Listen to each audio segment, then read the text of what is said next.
Assalamualaikum warahmatullahi wabarakatuh. Perkenalkan, nama saya Windy Apsari, NIM 3419108. Di sini saya akan menjawab pertanyaan ujian akhir semester dalam mata kuliah Produksi Penerbitan Pers. Dari pertanyaan yang pertama, yaitu berita memiliki beberapa jenis. Yang pertama yaitu ada straight news. Straight news juga dapat disebut dengan berita langsung, yaitu berita yang ditulis secara ringkas, lugas, dan apa adanya. Biasanya berisi informasi terkini tentang peristiwa yang sedang terjadi atau sedang hangat, aktual, dan pastinya sangat penting. Nah, dari straight news sendiri ini terdiri dari hard news dan soft news. Selanjutnya yaitu ada opinion news, atau dapat disebut juga dengan berita opini, yaitu berita yang berisi tentang pendapat atau pernyataan dan komentar. Contohnya yaitu seperti pernyataan dari narasumber, terus ada pidato presiden, konferensi pers, dan masih banyak lainnya. Kemudian yang selanjutnya yaitu interpretative news, yaitu berita yang dikembangkan dari straight news dengan tambahan komentar dan penilaian dari reporter atau narasumber yang kompeten.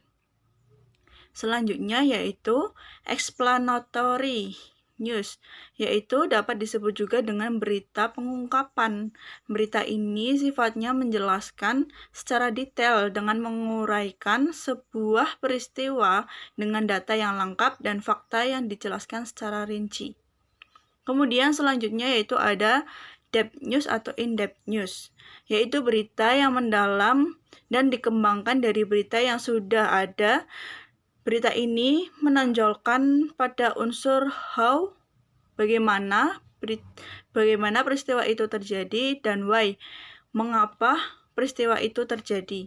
Kemudian selanjutnya yaitu ada investigative news, yaitu berita yang ditulis berdasarkan hasil penyelidikan wartawan, sebagaimana halnya polisi melakukan penyelidikan pada sebuah kasus. Kemudian yang terakhir yaitu ada komprehensif berita, yaitu berita yang berisi laporan mengenai fakta dari suatu peristiwa yang ditinjau secara menyeluruh dari berbagai aspek dan sudut pandang. Dari pertanyaan yang kedua yaitu bagaimana teknis dan syarat dalam mendirikan pers online. Yang pertama dari sisi teknis yaitu ada desain media online dan konten media online. Yang pertama yaitu desain media online. Dari sisi desain, membuat situs berita atau media online itu sangatlah mudah. Salah satunya dalam media online Blogger atau WordPress. Kemudian yang kedua konten media online. Konten media online itu terdiri dari jenis-jenis tulisan jurnalistik. Namun pada zaman sekarang konten bisa digunakan dalam berbagai bentuk, yaitu seperti teks atau tulisan, gambar. Gambar sendiri itu terdiri dari foto, grafis, ataupun infografis. Kemudian ada audio, dan yang terakhir yaitu biasanya seperti zaman sekarang lebih banyak menggunakan video. Kemudian dalam mendirikan pers online itu ada beberapa syarat yang harus dipenuhi. Yang pertama yaitu perusahaan pers harus mendapat pengesahan dari badan hukum, yakni PT. Yang kedua yaitu perusahaan pers wajib punya modal dasar minimal 50 juta rupiah. Kemudian yang ketiga, modal yang disiapkan sekurang-kurangnya mampu mengoperasikan perusahaan dalam waktu 6 bulan.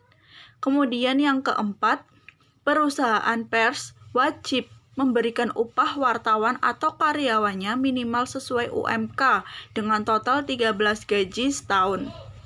Kemudian yang kelima yaitu perusahaan pers wajib memberikan perlindungan hukum bagi wartawan atau karyawannya.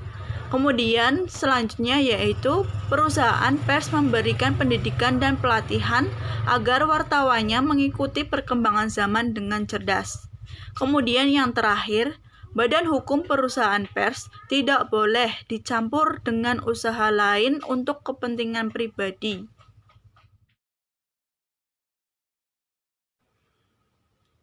Pada pertanyaan nomor 3, menurut saya, dalam merancang rubrikasi atau konten yang baik, yang pertama yaitu buat konten yang orisinil.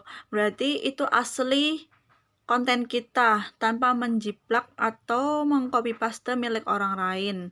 Yang kedua yaitu fokus ciptakan headline yang kuat. Karena jika headline kita kuat, maka kita akan menarik seseorang untuk membaca sebuah konten yang kita buat gitu.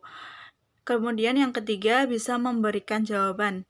Jika kita mencari sesuatu dalam mesin pencarian, pasti yang kita harapkan kan pasti jawaban. Maka dalam sebuah konten pun pasti seperti itu. Kemudian yang keempat yaitu akurat dalam melaporkan dan mengambil informasi. Jadi, konten yang kita buat itu harus sesuai fakta, bukan sesuai opini. Maka kita sebelum membuat konten, kita harus mencari fakta dari konten tersebut. Kemudian yang kelima yaitu ciptakan engaging content. Apa sih engaging content itu? Yaitu menawarkan sesuatu yang baru atau perspektif baru, pengetahuan, sesuatu yang bermanfaat, menginspirasi atau menghibur. Kemudian yang terakhir yaitu berkomunikasi lebih baik dengan menambahkan gambar dan video. Seperti halnya di zaman sekarang, orang-orang lebih suka membuat konten di YouTube, Instagram, Facebook, dan masih banyak lainnya. Kemudian pada pertanyaan yang keempat yaitu bagaimana menurut Anda mengenai konvergensi media dan berikan contohnya. Nah, konvergensi media yaitu merupakan penggabungan atau pengintegrasian media-media yang ada untuk digunakan atau diarahkan ke dalam satu titik tujuan. Nah, salah satu contohnya di Indonesia adalah yang terjadi pada harian Kompas, salah satu surat kabar terbesar di Indonesia. Fenomena ini membuat Kompas menelurkan surat kabar digital dengan nama kompas.com. Detik.com bahkan telah mengubah format penerbitannya menjadi format digital. Dalam pertanyaan nomor 5, yaitu syarat apa saja yang harus dipenuhi dalam mendirikan lembaga pers sesuai dengan Undang-Undang Nomor 40 Tahun 1999. Yang pertama, yaitu perusahaan pers harus mendapatkan pengesahan dari badan hukum yakni PT. Yang kedua, perusahaan pers wajib punya modal dasar minimal 50 juta rupiah. Yang ketiga, modal yang disiapkan sekurang-kurangnya mampu mengoperasikan perusahaan dalam waktu 6 bulan. Yang keempat, perusahaan pers wajib memberikan upah wartawan atau karyawannya minimal sesuai UMK dengan total gaji selama 13 kali setahun. Kemudian yang kelima, perusahaan pers wajib memberikan perlindungan hukum terhadap wartawan atau karyawannya.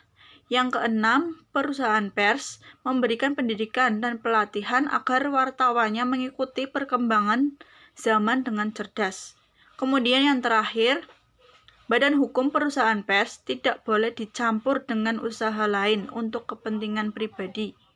Nah, berikut penjelasan dari pertanyaan ujian akhir semester dalam mata kuliah produksi penerbitan pers. Semoga bermanfaat untuk saya sendiri dan untuk teman-teman semua, khususnya untuk jurusan komunikasi dan penyiaran Islam. Mohon maaf apabila ada salah kata. Wassalamualaikum warahmatullahi wabarakatuh.